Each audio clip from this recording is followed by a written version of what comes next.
방금 읽은 로마서 1장 13절에서 17절 말씀 가운데 17절 말씀을 제가 다시 읽겠습니다. 복음에는 하나님의 의가 나타나서 믿음으로 믿음에 이르게 하나니 기록된 바 오직 의인은 믿음으로 말미암아 살리라 한 바 같으니라. 이 말씀은 사도 바울이 구약 성경 하박국서 2장 4절에 있는 말씀을 인용한 것으로서 믿음으로 의롭다함을 받고 믿음으로 구원받는다는 어신덕구의 바울 신학과 개혁 신학의 기초화된 말씀입니다. 또한 이 말씀은 아우구스티누스의 회의 한 수도사이며 가톨릭 신학교 교수였던 독일의 마틴 루터가 1517년 10월 31일 당시 부패한 로마 교회를 대항하여서 종교 개혁의 횃불을 밝히도록 진리의 빛을 준 말씀입니다. 그리고 오늘은 루터의 종교개혁을 기념하는 종교개혁주일입니다. 그리고 오늘 아침에는 오직 믿음으로 말미암아 살리라 하신 이 말씀의 의미를 더 깊이 더 자세히 살펴보면서 은혜를 나누고자 합니다. 첫째, 오직 믿음으로 하나님의 의를 입어 구원을 받는다고 말씀합니다. 17절에 사도 바울이 이렇게 말하죠. 복음에는 하나님의 의가 나타난다. 이 말씀은 종교개혁자 루터로 하여금 엄청나게 고민하게 한 말씀인 동시에 종교개혁을 촉발시킨 말씀입니다. 당시 루터가 이 말씀 때문에 고민한 이유는 자신의 행위로는, 내가 율법의 행위로는 도저히 하나님의 의를 만족시킬 수 없다는 이 생각 때문에 좌절했던 것입니다. 그것은 여기서 말하는 하나님의 의에 대해서 루터가 잘못 이해했기 때문입니다. 여러분이 잘 알고 있는 욥이라는 사람은 어떤 사람입니까? 하나님께서 욥을 가리켜서 당대에 욥처럼 경건하고 의로운 사람이 없다고 칭찬했습니다. 그러니까 하나님의 칭찬을 받을 만큼 욥은 의로운 삶을 살았던 사람입니다. 그런데 이 하나님의 칭찬을 받은 당사자인 욥은 어땠습니까? 욥기서 9장 2절에 보면은 인생이 어찌 하나님 앞에 어려워요. 하나님께 칭찬받았던 욥이 인생이 어찌 하나님께 어려우려 했다면 우리 같은 사람이야 어떻게 어렵담을 받을 수 있으며 어떻게 구원을 얻을 수가 있겠습니까? 전혀 소망이 없는 거예요. 루터가 그랬습니다. 이 말씀 때문에 하나님의 구원에 도저히 이를 수 없다는 이 막막한 심령 때문에 탄식했던 것입니다. 그런데 이 말씀을 한참 붙들고 기도하면서 묵상하는 가운데 성령의 빛을 받았습니다. 이 말씀의 의미를 새롭게 깨닫게 된 것입니다. 그것은 바로 우리가 어렵다함을 받는 것은 우리의 행위로 말미암는 것이 아니고 하나님의 의로 어렵다함을 받는다 하는 그런 말입니다. 사실 성경은 말하기를 의인은 없나니 하나도 없다라고 말씀해 주고 있습니다. 이사야 64장 6절에 보면은 우리는 다 부정한 자 같아서 우리의 의는 다 더러운 옷 같으며 우리는 다 잎사귀같이 시들므로 우리의 제약이 바람같이 우리를 몰아가나이다 했습니다. 아무리 내가 어렵다 할지라도 도무지 우리 인간이 아무리 노력해도 하나님의 의에 이를 수가 없다라고 이사야 선지자도 탄식을 했습니다. 그러면 여기서 말하는 하나님의 의는 어떤 것을 가리키는가? 하나님께서 이루신 의를 받아들일 때 주어지는 의를 가리킵니다. 다시 말하면 예수님께서 인류의 죄를 대신 지시고 십자가에 못 박혀 형벌 받으셨습니다. 그분은 하나님이신데 하나님의 아들이신데 죄 없으신데 그 예수님이 십자가에 못 박혀 형벌 받으신 것은 당신의 죄 때문이 아니라 바로 우리 죄 때문에 우리의 죄를 대신 지시고 대신 형벌 받으심으로 우리를 죄에서 해방해 주신 것입니다. 이 그리스도를 믿을 때 하나님은 너는 어렵다. 라고 말씀하신다는 것입니다. 로마서 3장 23절 바질에서 사도 바울은 모든 사람이 죄를 범하였음에 하나님의 영광에 이르지 못하더니 그리스도 예수 안에 있는 속량으로 말미암아 하나님의 은혜로 값없이 어렵다 하심을 얻은 자 되었느니라. 그렇습니다. 죄 없으신 예수님께서 나의 죄를 지시고 대신 형벌 받으신 그 은혜를 믿을 때 너는 어렵다 하시고 우리를 구원해 주신다 하는 그런 말씀입니다. 바로 이것이 복음의 위대함입니다. 우리는 아무것도 하지 않아요. 오직 예수 믿기만 하면 어렵다는 거예요. 구원을 주신다는 말이에요. 근데 이 진리를 깨닫고 나니까 바울은 가슴이 벅차올랐습니다. 그는 감격합니다. 눈물로 호소합니다. 늘 울어도 눈물로는 못 갚을 줄 알아. 몸 밖에 드릴 것 없어 이 몸 바칩니다. 이 하나님의 은혜로 구원받은 사실을 깨달은 바울은 이제는 살아도 주를 위해 살고 죽어도 주를 위해 죽겠다라고 자기 전 삶을 주님 앞에 바치고 생명 바쳐 이 복음을 전했습니다. 여러분 모두가 이 바울의 감격 그리고 바울의 구합니다. 두 번째로 믿음으로 말미암지 않는 의인은 참된 의가 아니라 하는 그런 말이에요. 여기 의인은 믿음으로 말미암아 살리라고 하셨는데 이 말씀을 정확하게 번역하면 예수 그리스도를 믿지 않고 나는 의로운 사람이다. 나는 경건한 사람이다. 나는 죄 없는 사람이다. 라는 그런 사람은 의인이 아니란 말이에요. 이런 사람은 구원을 이루지 못한단 말입니다. 여러분 한번 생각해 보십시오. 세상에는요, 스스로 나는 법 없이도 사는 사람이라고, 나는 의로운 사람이라고 자랑하는 사람이 얼마나 많은지 모릅니다. 스스로 나는 의롭다 하는 그 의는 참된 의가 아니다 하는 말입니다.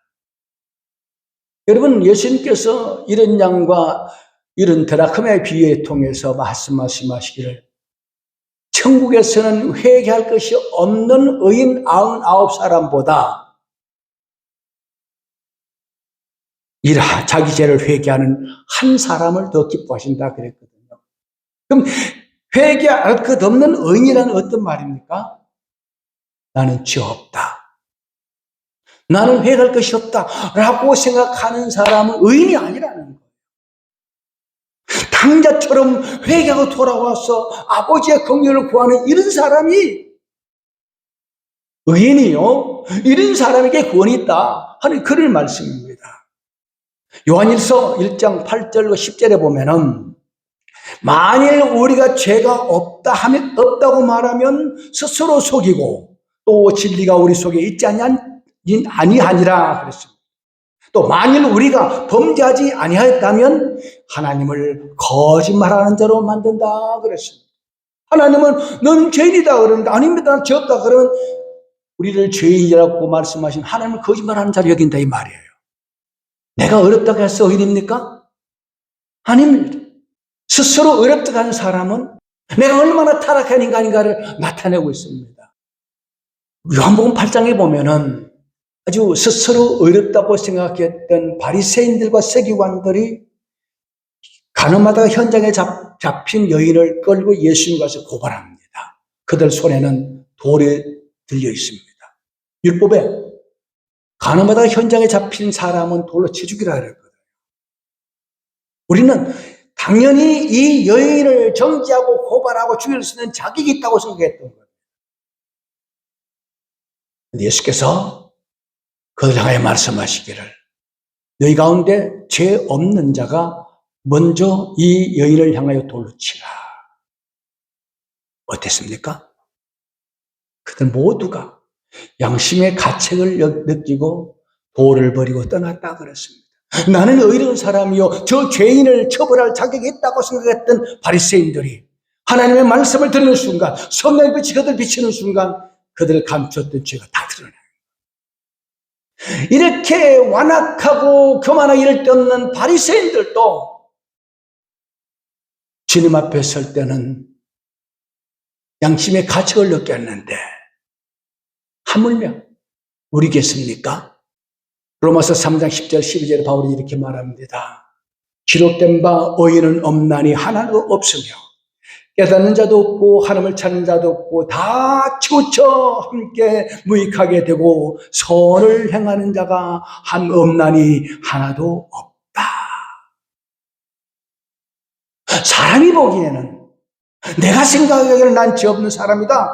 나는 법 없이도 사는 사람이다 라고 하지만 하나님 앞에는 의로운 사람이 없습니다. 다 죄인입니다. 아니 이미 하나님이 없다고 나는 어렵다는 사람은 영적으로 죽은 자들이에요. 죽었기 때문에 하나님이 없다고 죽었기 때문에 나는 죄 없다고 말하는 거예요.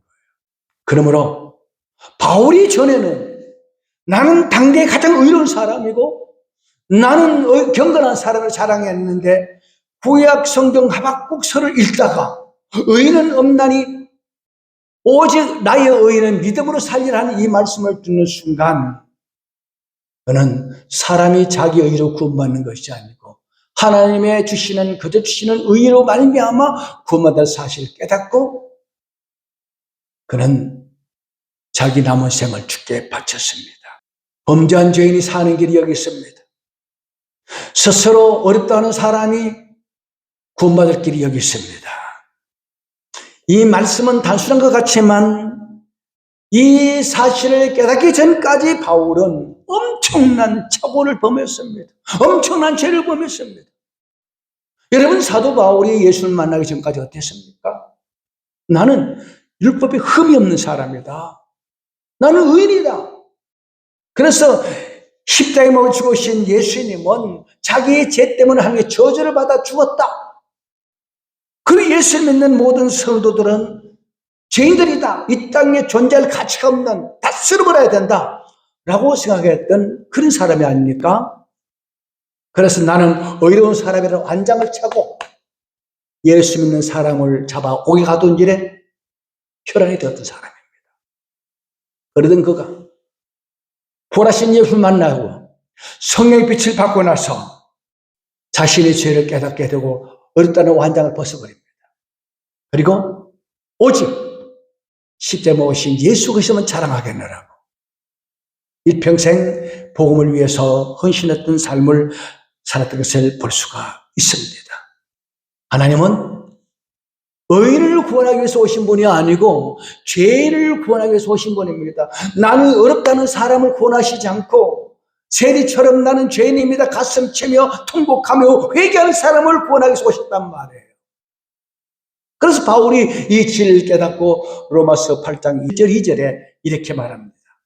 그러므로 이제 그리스도 예수 안에 있는 자에게는 결코 정죄함이 없나니 이는 그리스도 예수 안에 있는 생명의 성령의 법이 죄와 사망의 법에서 나를 해방하였습니다. 그렇습니다. 사람이 어렵게 되는 것은 율법의 행위로 되는 것이 아닙니다. 사람이 구원을 받는 것은 선한 일 많이 하고 금욕 생활하면서 그렇게 살아가는 것이 구원받는 것이 아닙니다. 예수 그리스도를 믿는 믿음으로 어렵다함을 받고 영생을 선물로 받습니다. 세 번째로 믿음으로 구원받은 성도는 당연히 믿음에 합당한 삶을 살아야 된다 하는 것을 말씀해 주고 있습니다. 17절 상반절을 다시 보면은 복음에는 하나님의 의가 나타나서 믿음으로 믿음에 이르게 하나니라고 말합니다. 여기서 믿음이라는 단어가 두 번 나오죠.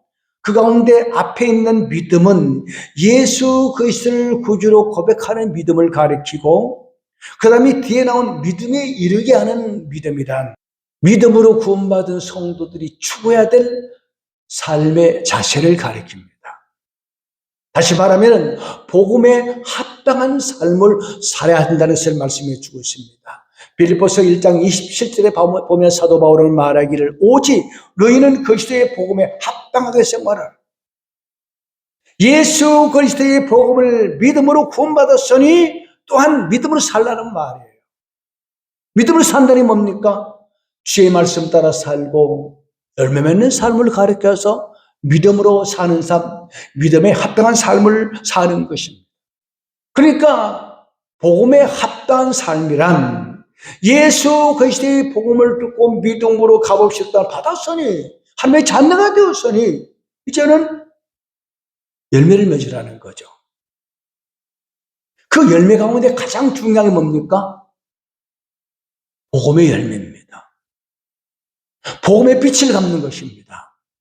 본문 14절 15절에 보니 사도 바울은 말하기를 헬라인이나 야만이나 지혜 있는 자나 어리석은 자에게 다 내가 빚진 자라. 그러므로 나는 할 수 있는 대로 로마에 있는 너에게 복음 전하기를 원하노라.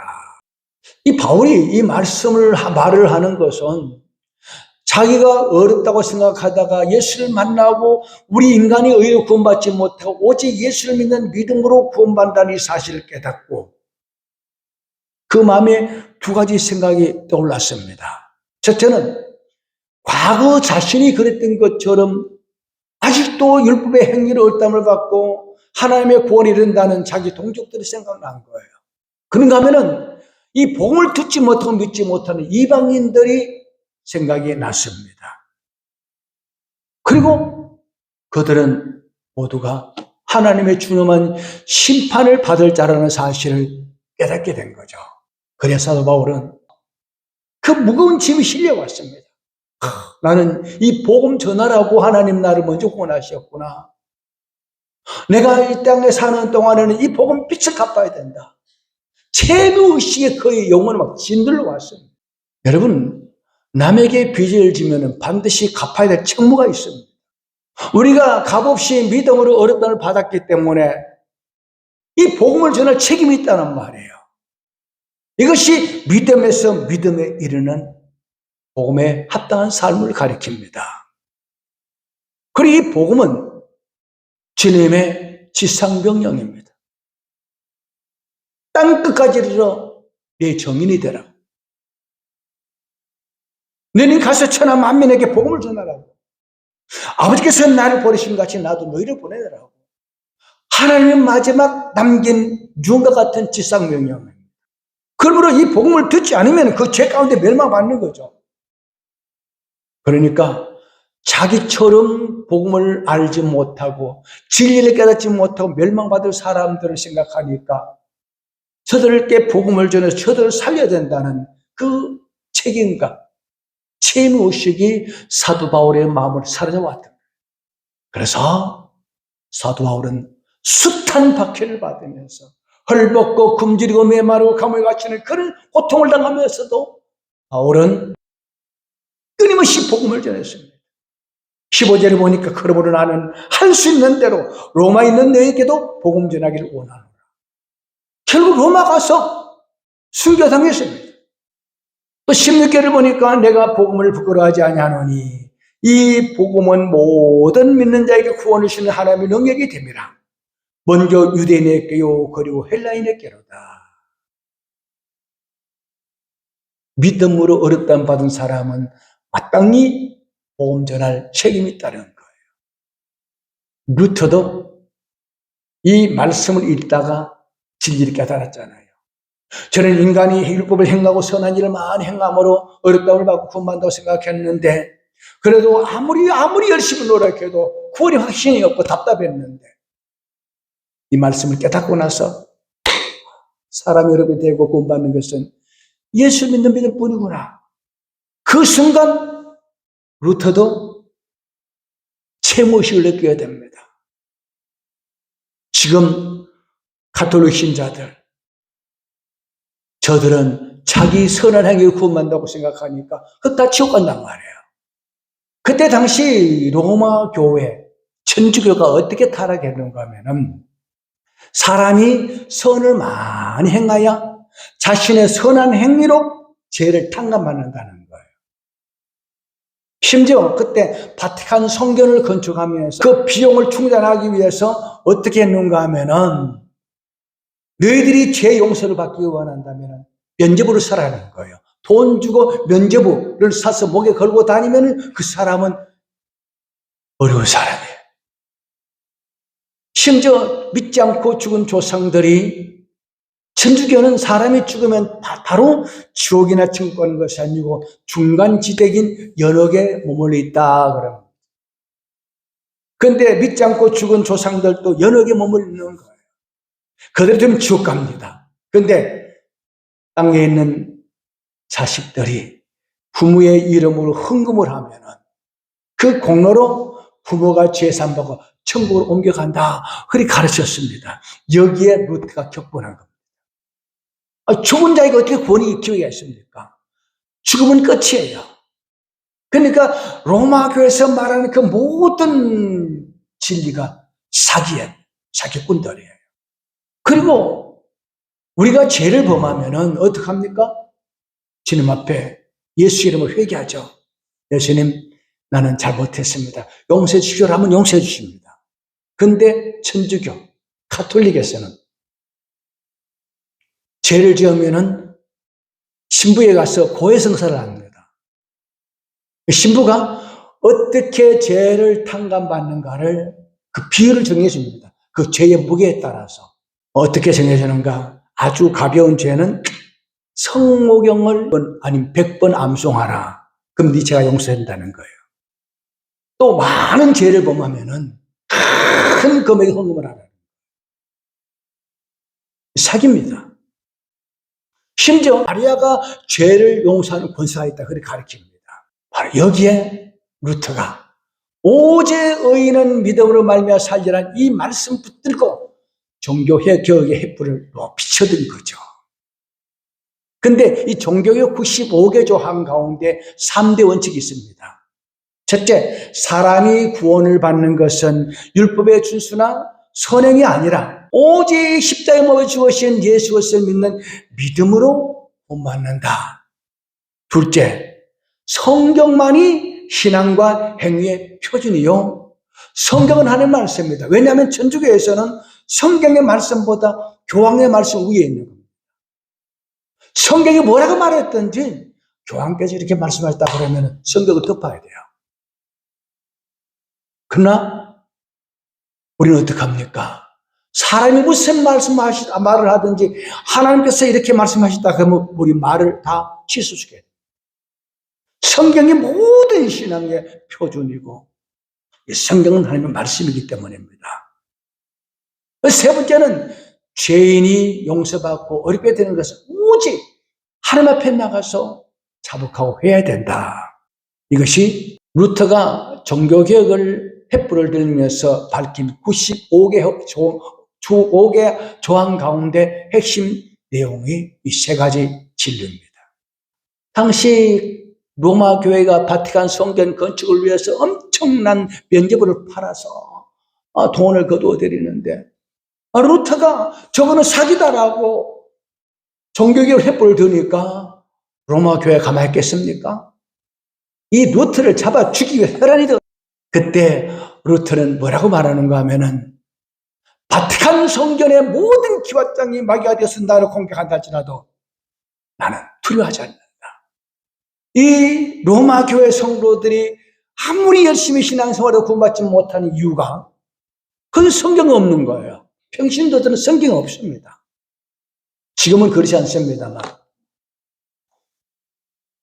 그래서 성경을 모르니까 교회가 가르치는 대로 믿고 따르는 거예요.